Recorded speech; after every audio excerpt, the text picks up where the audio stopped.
Good morning sa iyo, Idol Mauros Cartel or sa Mauros Burger ng Malbar, Batangas. Ang gamit o niya pure beef. Ano pa ba? Wala na akong ibang ma-explode.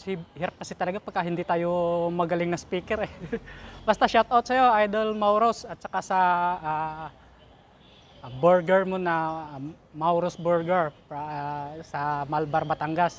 Sa mga mapadayo dyan banda sa Malbar, Batangas, daanan nyo naman yung burgeran ni Mauro.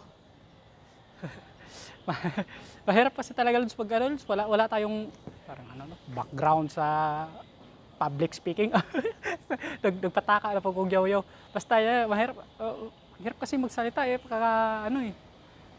Di kasi talaga ako magaling na speaker kasi Lods eh. Kaya yan na lang, basta shout out sa'yo. Saka sana pala gumanda yung takbo ng business mo at saka magkaroon ka pa ng maraming mga branches. Dahil lang idol, push na ng push. Maraming salamat sa pag-comment.